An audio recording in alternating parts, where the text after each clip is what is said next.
तरीके हयात एक बात तो बताओ, जब तक मेरी माँ घर में रखी तुम बैठी क्यों नहीं थी, खड़ी क्यों रखी? कहा महबूब वो आपकी माँ है, अगर आपकी माँ है तो मेरी भी माँ है। मैं इस डर से नहीं बैठी थी कहीं वो किसी चीज का हुक्म दे और मुझे उठने में ताखीर हो जाए, मैं इसलिए खड़ी रखी कि जो आपकी माँ बोलती रखे खदीजा तोड़ के करती रखे। कहा महबूब ये निजाम जमाने को बताना है कि जो शोहर की माँ होती है उसी तरह बीवी के लिए वो उसकी भी माँ हुआ।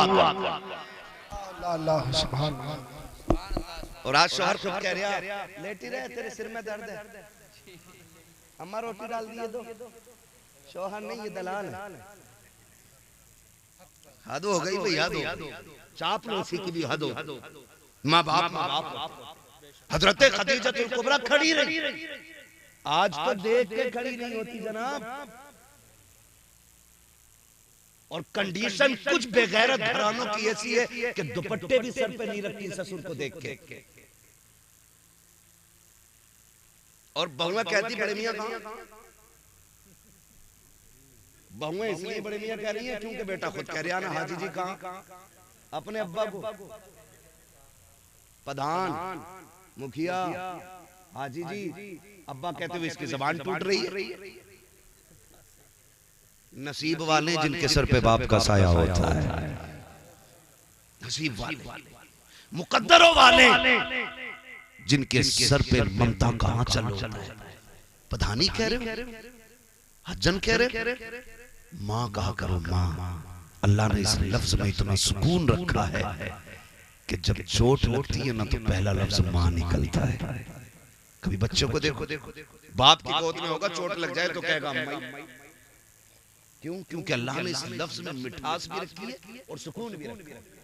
सुकून भी रखा। नबी की अम्मी आई, हज़रत खदीजतुल कुबरा खड़ी रही। आज हमारी अम्मी आए ना, वो कहे बेटे तेरी बीवी को मैंने आवाज दी थी उठी नहीं, कहा ना उठी तो तुम्हें कोई जरूरी था आवाज देना, वो तकव्वी थी सो गई। ये कहते ठीक है अम्मी हमसे बात कर लेगा। इस तरह से माँ बाप के लहजों की कदर किया करो, उनकी इज्जत हमें करनी चाहिए। वो माँ बाप है, वो बीवी नहीं है। माँ बाप है, उनका एक एक बाल पे एहसान है हमारे, एक एक बाल। अगली बात करने लगे, निज़ाम मुस्तफा घरों में लाइए, फिर देखिए घर कैसे जन्नत लगती है, घर कैसे जन्नत लगती है। आज धीरे धीरे वो तुम्हें माँ बाप से दूर करती है, फिर बहनों से दूर करती है, फिर भाइयों से अलग कर देती है, और फिर जब अपनी पे आती है खुद जूता लेके खड़ी हो जाती है। फिर कहते हो तावीज दे दो मौलाना, बीवी फरमा बरदार नहीं। मरखाना बैल तूने नाथ लिया, एक बीवी कंट्रोल नहीं। अब हमसे कहां मुंह बंद हो रहा है भाई, ये मुंह तुझे बंद करना था। तो कंडीशन ये हो जाती है, फिर क्या?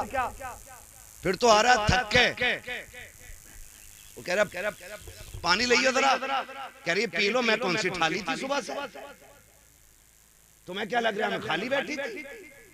का गुड्डू को नहलाया, बब्बो के कपड़े धोए, पोछा लगाया, फ्रिज साफ किया। शोहर से ज्यादा अपने काम गिना देती है। ये मक्कार औरतों की निशानी होती है। मक्कार बदअमल औरतों की पहचान है।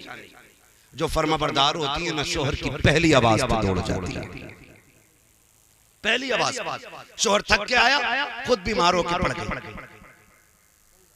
होता क्या है, कभी बाहर ना मोहल्ले में दिन भर घूमेगी, शोहर के आने के टाइम चद्दर ओढ़ के, क्या हुआ कि सिर में आधे में बड़ा दर्द है, आधे में दर्द है तो सर घर सर पे उठा लेती है, पूरे में हो तो क्या करे, करिए कि सर में दर्द। जाओ जाके बेटियों को सबक दो।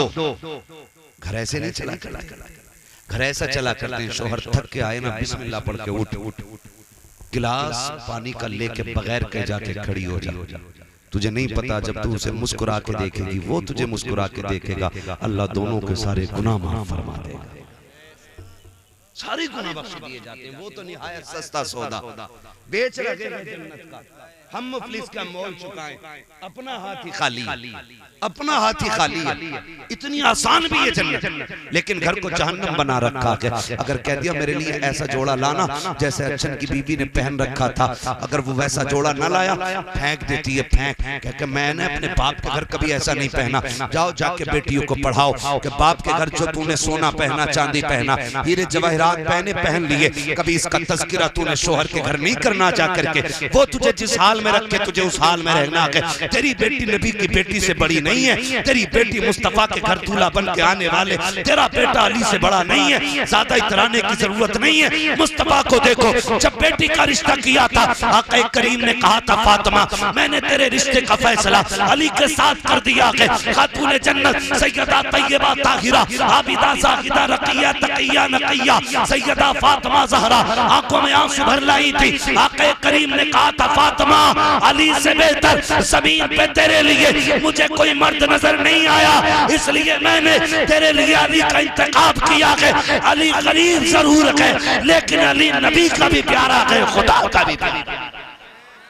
नारे तकबीर, नारे रिसालत, बस लगे आला हजरत उलमा अहले सुन्नत हजरत अल्लामा मुफ्ती अब्बास रज़ा साहिब मुरादाबादी, नारे हैदरी। शुक्र अल्लाह का, मैं सही बता रहा हूँ, बड़ा सुख है दीन में। हमारे घर के 7 दामाद हैं, 7 पढ़े लिखे लोग हैं और इतनी सुख सुकून की जिंदगी है। कभी कोई टेंशन, कभी चेंचे, कभी पैंपे नहीं, कभी मसला ही नहीं कि उसका हाथ पकड़ के लाओ, उसका लाओ, मुझे काट क्यों नहीं आया, मुझे देख मेरा मुंह क्यों नहीं देखा। उनके सारे पढ़े लिखे लोग हैं। तो फिर जब जिंदगी हुजूर की शरीयत के दायरे में चलती है ना तो बड़ा सुकून होता है, बड़ा सुकून होता है। बहने अल्लाह ने साथ दी, साथों पढ़ी लिखी कारिया, बड़ा सुकून रहता है। ऐसा माहौल घरों का बना, ऐसा माहौल बना। जब ये जिंदगी होती है ना तो फिर फर्मा बरदारी और सुकून में जो मजा आता है ना वो खाली ससुर से लिए गए 15 लाख नहीं, एक फोड़े में 15 नहीं, 15 के 35 निकल जाते। ये याद रखिएगा। इसलिए हराम के चक्कर में ना पड़ना, मेहनत से अपनी कमाई से लाओ, फिर 5 में अल्लाह 50,000 की बरकत दे देता है। मेहनत का होना चाहिए, मेहनत का होना चाहिए, अपनी कमाई का। भीख में मिले हुए से क्या यार, तुमसे हमसे सबसे ज्यादा पैसे तो उन फकीरों के पास है जो जामा मस्जिद के गेट पे बैठ के भीख मांगते हैं। पैसा तो उनके पास भी, लेकिन इज्जत वाला पैसा होना चाहिए, हलाल वाला पैसा होना चाहिए। तवज्जो है सारे लोग। तो माहौल जब अच्छा होना तो फिर घर बिगड़ जाती, बिगड़ जाती। हुजूर फरमाते 25 साल मेरी खदीजा ने मेरे साथ गुजारे, लेकिन 25 साल आका फरमाते मैंने तबलीग के लिए जाता था, आता था, लेकिन कब 25 साल में कभी मुझे दरवाजा बजाने की जरूरत नहीं पड़ी। ये कौन कह रहा है? ये नबियों का इमाम कह रहा है। 25 साल कहते कभी चौखट बजाने की जरूरत नहीं पड़ी। आका फरमाते एक दिन आया, मैंने खदीजा से कहा खदीजा क्या बात है, मैं कभी खांसा नहीं, कभी आवाज नहीं दी, कभी कुंडी नहीं बजाई, कभी हाथ नहीं मारा, तुम्हें कैसे पता चल जाता मैं आ गया? बड़ी प्यारी बात खदीजतुल कुबरा ने कही थी, कहा हुजूर आप मेरे दिल में रहते हैं और आपकी खुशबू मेरी सांसों में रहती है। हुजूर कहना उन्हें पड़ता है जिनके आने का पता ना हो। आप आते हैं तो एहसास खुशबू से हो जाता है कि मेरा महबूब तशरीफ ला रहा है। ये किसने कहा? ये उम्मुल मोमिनीन हज़रत खदीजतुल कुबरा कह रही है। आज की बीवी कहती है मर जा, तू लौट के ना आए, ट्रक के नीचे दब जा, तेरा एक्सीडेंट हो जाए। ये कह के शोहरों को रुखसत करती है। मैं जाओ जाके बहन बेटियों से कह देना शोहर दुनिया की तेरे लिए सबसे बड़ी दौलत है। आज अगर ये जिंदा है तेरे ऊपर सुर्ख जोड़ा भी अच्छा लगता है, हरी पीली चूड़ियां भी तेरे हाथ में अच्छी लगती है, तू सोना पहने तो रानी लगती है, जोड़े पहने खूबसूरत तो शहजादी लगती है, जिससे तू ट्रक के नीचे मरने की दुआ दे रही है, जिसके बारे में कह रही तेरी सूरत नहीं देखनी है। जिस दिन ये मर गया और सफेद कफन में लिपट गया, खुदा की कसम सफेद जोड़े के अलावा तेरे बदन पे कोई कपड़ा अच्छा नहीं लगेगा, तेरे हाथों की चूड़ियां उतार ली जाएंगी, तुझसे हंसने का हक खत्म हो जाएगा।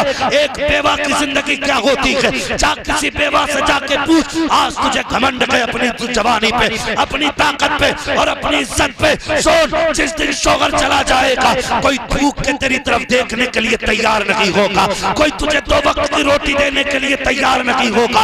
आज जो हुकूमत चल रही है ये तेरी पावर की वजह से नहीं, ये तेरे शोहर की वजह से चल रही है।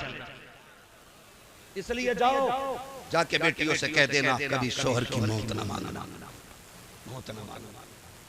अल्लाह तौफीक दे, ये घर से निकले फिर मुसल्ले बिछा, फिर झोली फैला के अल्लाह सुहाग के जोड़े में छोड़ के गया है सुहागन मिलाना। दुआ करना तेरा काम है, खैर से रब को तुझसे मिला देना ये उसका काम है।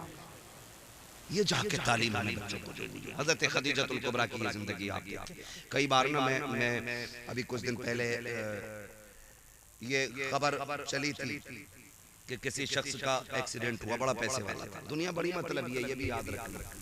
आज अगर हम किसी के काम आ जा रहे हैं ना तो फिर उसकी मौज लग जा रही है, फिर वो खालू भी कह रहा, चचा भी कह रहा, ताऊ भी कह रहा, भैये भी कह रहा। अगर तुम्हारी उससे कोई गर्ज पड़ गई ना फिर कह रहे हाँ यार मिले तो थे, तो फिर ऐसे कर देते बड़े मतलब लोग। वो नौजवान उसका एक्सीडेंट हुआ, बड़े पैसे वाला था, उसके 50 से ऊपर दोस्त थे। कहते जब मेरा एक्सीडेंट हुआ इत्तेफाक देखे रीढ़ की हड्डी टूट गई, तो नसें उसकी जो डैमेज हो गई, फिर हाथ पैर काम करना छोड़ गए। उसने कहा फिर सारे दोस्त भी छोड़ गए, यहाँ तक कि जब हाथ पैरों ने काम छोड़ा बीवी भी तलाक लेके चली गई। उसने कहा तेरे जैसे मोहताज के घर में क्या रहना। उसने रो के कहा था, उसने कहा जब मुझे होश आया, मैं जब भी सुबह को उठ के ना आंखें खोलता, कोई और नहीं मेरे बिस्तर पे मेरी माँ बैठी हुई मिला करती थी। दुख में दुनिया छोड़ जाती है, माँ बाप नहीं छोड़ा करते, माँ बाप नहीं छोड़ा करते। ये दुख में नहीं छोड़ते, तुम इन्हें सुख में छोड़ गए। ये परेशानियों में नहीं छोड़ते, तुम इन्हें राहत के वक्त छोड़ गए। नहीं तुम्हारा खर्चा हमसे नहीं उठता, गैरत नहीं आती है। अमीर बनना है तो माँ बाप पे खर्च किया करो, अमीर बनना है उनके खर्चे उठाया करो। अल्लाह इतना देगा तेरी 7 पुश्तों से संभाला नहीं। याद रखिएगा, पानी उसी बर्तन में मजीद आता है जिसका कम होता है। जो पहले से भरा रखा रहेगा वो सड़ तो जाएगा, उसमें नया पानी बोले नहीं आ सकता ना। नए पानी के लिए बर्तन का खाली होना जरूरी है, और खाली वहां करो जहां हरियाली होती हो। माँ बाप से ज्यादा खुशहाली किसके चेहरे पे नजर आएगी? इनके ऊपर खर्च करो, इनके ऊपर खर्च करो। आप तारीख का ये बाप पढ़े और जाओ जाके बेटियों को भी ये समझाओ, बेटों को भी समझाओ। और मैं एक बात बता दूं, मैं सिर्फ बहू के हवाले से नहीं कर रहा हूं, मैं शोहर के हवाले से भी अगर बात करूं बड़ा वक्त लग जाएगा। सिर्फ इतना बता दूं, हुजूर ने बीवियों के साथ कैसे रवैया किया। ताली दोनों हाथ से बचती, एक से नहीं, खाली औरत ही नहीं, आपको भी उसकी इज्जत करनी पड़ेगी, उसको रिस्पेक्ट देनी पड़ेगी ताकि उसका हौसला बुलंद रहे। ये नहीं कि हम औरत को पैर की जूती समझने लग जाए, ऐसे जिंदगी नहीं। उम्मुल मोमिनीन हजरत आयशा सिद्दीका रज़ियल्लाहु ताला अन्हा फरमाती, एक दिन ना दरवाजा बजा। कहती जब दरवाजा बजा ना तो मैंने कहा कौन है, अंदर आ जाओ। कहते एक बूढ़ी अंदर आई, कमर झुकी हुई थी। उसने कहा खदीजा तेरा शौहर नजर नहीं आ रहा। कहती उन्होंने इतना कहा, हुजूर बिस्तर से बड़ी तेजी से उठे, आपने तैबन संभाला, फौरन बाहर तशरीफ लाए। फरमाते हुजूर आए, उस खातून को बैठाया, खुद भी बैठ गए। मुझसे कहा खदीजा घर में कुछ है? मैंने कहा जी या रसूल अल्लाह। कहा जो भी हो लेकर के आओ। कहा मैं अंदर गई, मैं खजूर लेकर के आई। कहा और भी कुछ है? कहा जी। कहा मैं फिर अंदर गई, दूध का प्याला लेकर के आई, खिलाया पिलाया। उसके बाद कहा कोई कपड़े हैं? कहा हाँ। कहा कपड़े रखे थे, मैंने एक जोड़ी कपड़े अता किए। कहा और भी कुछ है? कहा जी या रसूल अल्लाह एक चादर और है। कहते वो भी ला के दे दो। कहा वो भी चादर में दे चुकी। जब वो खातून चली गई, हजरत खदीजा हजरत आयशा सिद्दीका कहती हैं मैं पूछूंगी सरकार से कभी फुर्सत मिलेगी, आका ये औरत कौन थी? कहा ये भी मेरे दिल में ख्याल था। कि उम्मुल मोमिनीन आयशा सिद्दीका फरमाती हैं वो औरत चली गई, सरकार बिस्तर पे तशरीफ लाए, आका करीम ने हाथ कलाइयां आंखों पे रखी हैं, सरकार हिचकी भर के रोए हैं। जब आका करीम रोए हैं, उम्मुल मोमिनीन आयशा सिद्दीका फरमाती हैं मैंने दौड़ लगाई, हुजूर के बिस्तर पे पहुंची, आका का हाथ हटाया, नबी की दाढ़ी आंसुओं से तर गई। मैंने कहा महबूब मेरे माँ बाप कुर्बान हो जाएं, सरकार बताएं तो सही किस चीज ने रुलाया है? आका करीम फरमाते हैं आयशा तुम ये पूछना चाहते थी कि इससे मेरा रिश्ता क्या है, ये औरत कौन थी? आका जी बता दे। आका फरमाते हैं सुनो आयशा ये मेरी खदीजा की सहेली थी, उसके बचपन की सहेली थी। जब वो जिंदा थी तो ये आती थी, खदीजा भी इतना नवाजती थी जितना आज मैंने नवाजा है। आका करीम फरमाते हैं जब ये आई है तो उसके आने से मुझे खदीजा की याद आ गई। आयशा सिद्दीका ने कहा था आका इतना नवाजा आपने किस लिए? आका फरमाते हैं इतना इसलिए दिया है ताकि दुनिया में ये राजी हो जाए कब्र में मेरी खदीजा की रूह राजी। सुभान अल्लाह, सुभान अल्लाह। हमारे नबी ने विसाल करने वाली खातून हजरत खदीजतुल कुबरा की रिश्तेदारी का इतना लिहाज किया कि आका करीम उनकी सहेली को पूरी इज्जत दे। आज हम बीवी के बाप, बीवी के भाई और बीवी के खानदान को इज्जत देने तैयार ना करना ऐसा। इसलिए मैं ये कहना चाहता हूँ अपने घरों के हालात ऐसे करने कि हमारे घरों में जन्नत का माहौल नजर आए। कुरान तो ये कहता हुन्ना लिबासुल लकुम व अंतुम लिबासुल लहुन, वो तुम्हारा लिबास है, तुम उनका लिबास हो। इस अगर लिबास पे तशरीह की जाए तो घंटे लग जाएंगे। बस इतना समझ लें कि कोई भी बीवी शोहर का राज खुद से अलावा दूसरे से कहे ही ना, अच्छाई या बुरा, और शोहर अपनी बीवी की कोई भी बुराई या ऐब तीसरे से न कहे। घरों में तब आग लगती है जब घर मियां बीवी के झगड़े में कोई तीसरा आदमी एंट्री करता है, चाहे वो लड़के की तरफ से एंट्री हो उसकी या लड़की की, फिर वो अच्छा बनने के चक्कर में गले करवा देता है। इसलिए आपसे मेरी गुजारिश है घरों को जन्नती माहौल में तब्दील करें, जन्नती माहौल में तब्दील करें। हम एक दूसरे का ख्याल रखें, एक दूसरे का ख्याल रखें, वो हमारा रखें हम उनका रखें, फिर देखें अल्लाह घरों में कितना सुकून अता फरमाएगा। आज हाफिज साहब क़िबला ने बेटे के निकाह के मौके पे इस महफिल को इसीलिए रखा था ताकि इस महफिल के जरिए लोगों तक हुजूर का दीन पहुंच जाए, हुजूर का दीन पहुंच जाए। आज के बाद अगर एक औरत अपने शोहर को इज्जत देने लग जाए या एक शोहर अपनी बीवी का हक अदा करने लग जाए तो समझ लेना आपका बुलाना कामयाब है, हमारा आना कामयाब है। अल्लाह हमें हुजूर के दीन पे अमल की तौफीक अता फरमाए। 1 घंटा हो चुका है, वक्त भी काफी है, कल वलीमा भी आप लोगों को खाना है ना, फिर सोना भी है थोड़ी देर, और भी हमारे जो नात खां रह गए उनको भी आपको सुनना है। खुदा सलाम। सलामी बड़े नाराज लग रहे हो आप। नहीं तो देखो 1:45 बज गए, समझ रहे मेरी बात। अल्लाह तौफीक दे, बस इतना कर वादा करेंगे इंशाअल्लाह डीजे नहीं बजाएंगे। ये पीछे वाले क्यों लेकर भाई, कर लो वादा, अगर मन में हो तो, ना हो तो फिर तुम्हारी मर्जी, जिसका मन चाहे वो बात करे। डीजे तो नहीं बजवाएंगे इंशाअल्लाह, बिल्कुल बंद किया जाए, वरना हम जिस कंडीशन में आज चल रहे हैं ना, काबिले रहम है हमें, काबिले रहम। सारे दुश्मन ताकतें आज हमारे पीछे लगी हुई, सारी दुश्मन ताकतें। तुम्हें क्या बताऊं, मेरी करवट में पिपलसाना है, ईद नहीं गुजरी है, 2 नुमाइशें लगी और सारी लड़कियां ऊपर जा रही। हमारी बेगैरती की इंतहा हो गई। पैसे वाला होना बड़ी बात नहीं, गैरत वाला होना बड़ी बात। वाह वाह वाह, लानत है। कई जगह पे ईद डीजे बजा के मनाई गई। हाँ, अभी टांडे से निकल करके 1 घंटा जाम में फंसे रहे, का ईद चल रही है। कौन सी बदमाशी ईदों में नहीं हो रही है? इस उम्मत पे अगर ये जालिम मुसल्लत नहीं होंगे तो फिर क्या जिब्रील आएंगे अचानक? ओ भाई, मौत आनी है, मौत। चाहे नकाब पहन के मेले में जाए या नंगी होके मेले में जा, मेले का मैं तो एक बात जानता हूं, अगर इस्लाम औरत को मस्जिद में जाने की इजाजत नहीं देता है तो मेले में जाने की ये बाप होता कौन है जो इजाजत दे रहा है? अगर उसे जाने की इजाजत होती भीड़ में तो पहले इस्लाम ये कहता ना, चल जुमा पढ़ लेकर। जब इस्लाम जुमे की इजाजत नहीं देता तो बेगैरत झूले पे बैठने की इजाजत किसने दी? और फिर जब चौक में आएंगे तो मौलवियों के भी उस्ताद लगेंगे, कलाइयां चढ़ा के कहेंगे हम जाने मौलवियों को। बेगैरत तेरे जैसे दौलत वाले बेगैरत से तो गरीब 5 वक्त नमाज पढ़ाने वाला इमाम 1 लाख दर्जे ज्यादा अच्छा। उस पे पैसा नहीं है मगर गैरत है। हमारी कौम की गैरत का जनाजा निकल गया। शर्म आती है, तकलीफ होती है, फिर कहते हैं उसके साथ भाग गई, वो कपिल के साथ भाग गई, वो फलां क्यों नहीं भागेगी? जब तुम शरीयत की हदें तोड़ोगे अल्लाह तुम्हें उजाड़ के रख देगा।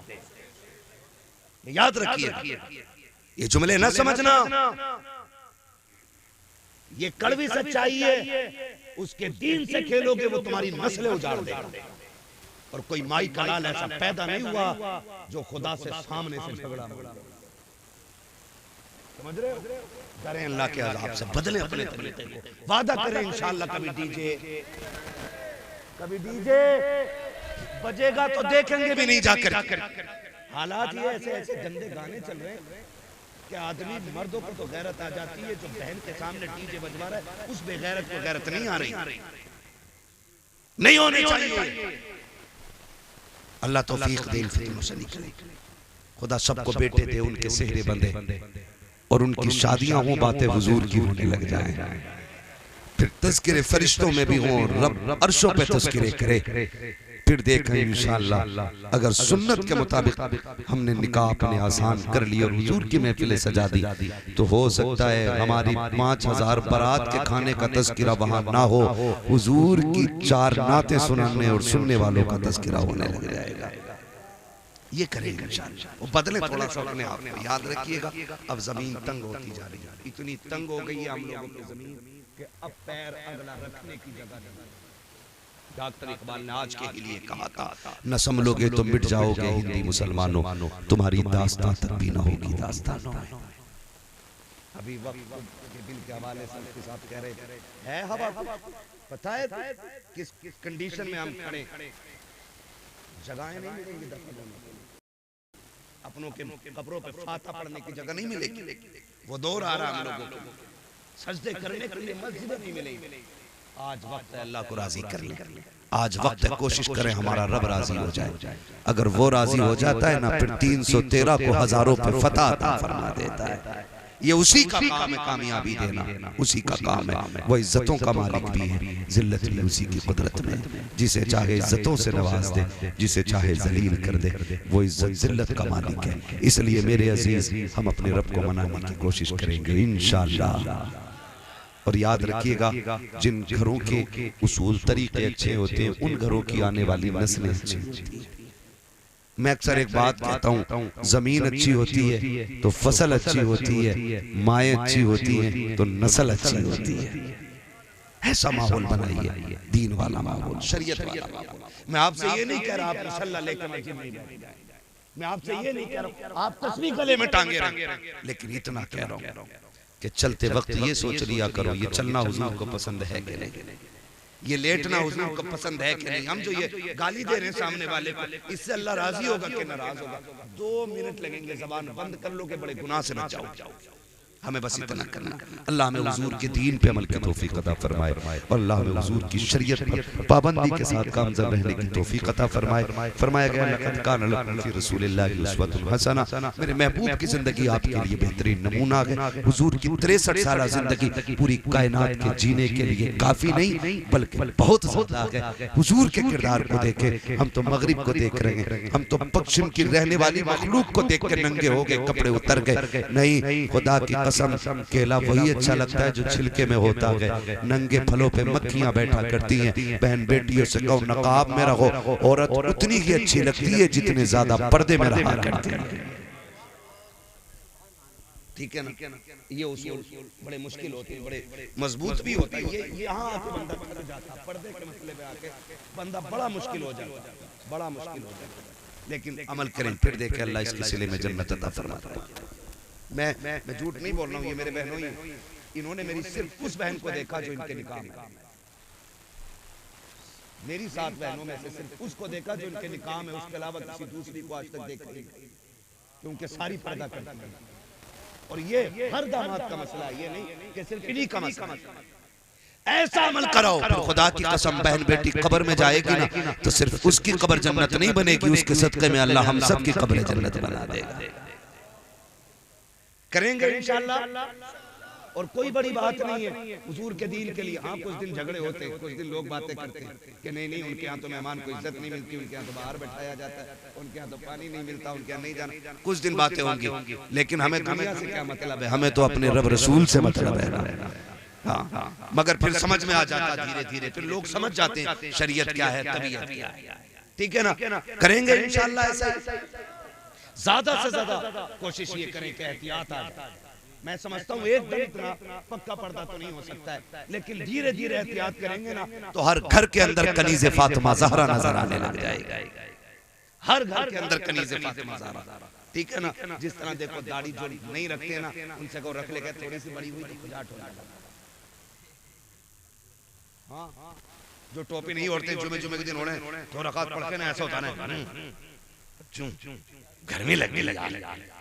और हम लोग हर वक्त टोपी ओढ़ने वाले लोग, हम अगर टोपी उतार दें तो ऐसा लगता है जैसे हमने कपड़े उतार दिए, क्योंकि आदत हो गई, आदत हो गई। जिनके दाढ़ी नहीं उन्हें बोझ लगता है, जिनके है उन्हें पता ही नहीं लगता है। और पता नहीं है, खुदा की कसम चेहरे पे दाढ़ियां सजा लो, 100 ग्राम के तावीज लटकाने से बच जाओगे। ये सबसे बड़ा तावीज।